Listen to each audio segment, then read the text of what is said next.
Godson Public School, Number 6, Surapet Main Road, Thirumal Nagar, Chennai 600099, Tamil Nadu.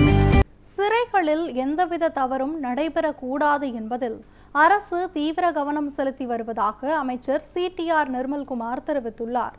Chennai Puzhal சிறையில் ஆய்வு மேற்கொண்ட பின் செய்தியாளர்களுக்கு பேட்டியளித்த அவர், சிறைகளுக்குள் போதைப் பொருட்கள் கொண்டு செல்லப்படுவதை தடுக்க புதிய கட்டுப்பாட்டு விதிமுறைகள் அமல்படுத்தப்பட்டு வருவதாகவும் கூறினார். கண்டிப்பாக ஸ்க்ரீனிங் ப்ராசஸில் மாடர்னைசேஷன் பண்ண வேண்டிய கட்டாயத்தில் இருக்கிறோம். ஏன்னா ஒவ்வொரு நாளும் அதுக்கான எப்படி பண்ணாலும் தவறு செய்ய வேண்டியவர்கள் அவங்களும் அதில் என்ஹான்ஸாக தான் இருக்காங்க. ஸோ அந்த ஸ்க்ரீனிங் பண்ணுற விஷயத்தில் கண்டிப்பாக மாடர்னைசேஷன் டெக்னாலஜிஸ் எல்லாம் ப்ரொக்யூர் பண்ணுறதுக்கான பணிகளையும் அதுக்கும் ஆராய சொல்லி அதுக்கு முன்னெடுப்புகளும் எடுத்துகிட்ருக்கோம். கண்டிப்பாக வர்ற சில மாதங்களில் முதல்வருடைய அட்வைஸ் படி நாங்கள் கண்டிப்பாக இதெல்லாம் என்ஹான்ஸ் பண்ணுவோம். கண்டிப்பாக எங்கேயுமே போதை மருந்துகள் உள்ளே செல்லாத அளவிற்கு எந்தெந்த வகையில் தடுக்க முடியுமோ அது கண்டிப்பாக செய்வோம்.